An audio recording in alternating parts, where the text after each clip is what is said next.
Today we're going to be making a review of these, the Twins SGL 10. These are some of the most popular leg guards on the market, and is it for good reason? Well, let's find out. We're going to start off by talking about the look, the appearance. Obviously, personal preference. I think that they look very good, and I like the look of this kind of design with the reinforced middle that extends a little bit. It looks good. It sits well appearance wise on the leg, and yeah, so one of the reasons why I bought these was because of the look, the color, and the look of the design.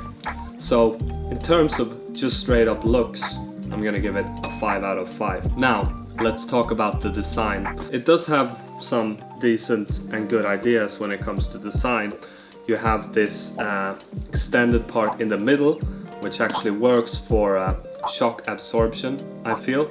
I've had other leg guards that are just flat and thin, and these kind of work where they can be pretty thin, but this extra part in the middle, it does seem to absorb some more, because this is where, you know, the sharp part of the shin will be. This is the part you're gonna hit with, so it is gonna absorb some power, which is obviously a good design choice. With the straps, also good. They sit well.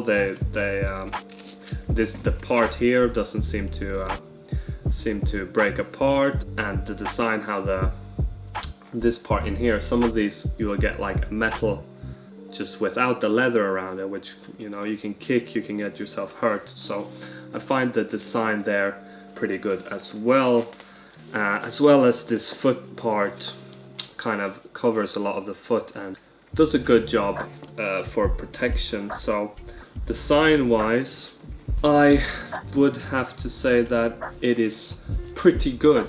However, the worst part of the design for me is that it doesn't sit that well. Now it looks nice, it looks form-fitting, but I have a lot of issues with these, that they don't just sit. So when you're sparring, when you kick, you know, everybody who trains, you know, the irritation of the leg guard keeps getting adjusted whenever you kick, which means you have to like bend over and adjust it, which is a pretty big distraction when you're training, for me at least, that you're kind of doing something, oh, I have to adjust my leg guard, I'm kicking, I'm defending, oh, I have to, you know, maybe it's nice if you want to take a breather, but it's not really optimal when you're trying to get the best working. So that is actually a pretty bad design. So I am gonna have to actually lower the rating on the design because of it, because it's like one of the most important things for me is that it's, you know, I'm not gonna be distracted by the equipment that I'm using. Because of that, even though other parts of the design are really good, I'm having a hard time rating it. So it's gonna be somewhere between a 2 and a 3. So I guess I'm just gonna give it a 0.5 for design. Now let's talk about quality. When I talk about quality, I'm talking about the quality of the materials and the quality of how it's put together. So basically, is it gonna last long? So these are not gonna last that long, okay? You can see here that this part is coming loose from the, you're getting the, you know, the foam. You can see into the foam now. I don't know if this is gonna break, so it'll probably last me a good while longer, but still, it's open here. Apart from that, it hasn't broken anywhere, and it doesn't look like it's going to anytime soon. So I'm guessing in the build that there's a real weak spot here, and this spot is getting flexed, and yeah, the leather seems to be coming apart there.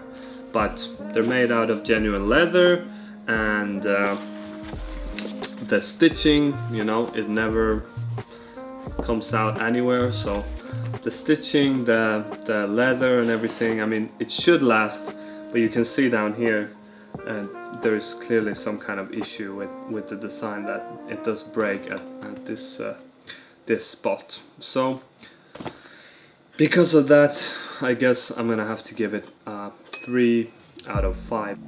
Now that we have all the categories done, I'm gonna give it an overall rating. Overall, we talked about a few different things, some issues with the design, some slight quality problems. Now, because these are a premium leg guard, so they do cost a lot, it means that you're gonna have to weigh that with the issues or the positives. If you have a really cheap leg guard and it has a few issues but it's still pretty good, that means that yeah, it's a good leg guard for what you're paying. So I will weigh in the price in my overall rating. So I'm gonna have to give these, unfortunately, 3 out of 5, because they are a good quality leg guard at its core, but they have too many issues that I don't like how they sit, how there is some issues with both the leg guards seem to break at this point, and it's just kind of hard to look past. I've tried other leg guards that sit better, that are cheaper. Now, who knows if they're gonna last as long as genuine leather, or if they are genuine leather. Now I'm just generalizing, but these are things that you want to take into account. You don't want to pay loads of money and then have a lot of issues and then want to buy a new leg guard. So I'm gonna give these a 3 out of 5. They're a high quality leg guard, but they don't really tick all the boxes for me. So thank you for watching. Let me know if there's any other products that you want me to review, and if you're a company that makes products or wants to send me any for me to make a review of, please feel free to send me a message. So thank you for watching. I'll see you next time.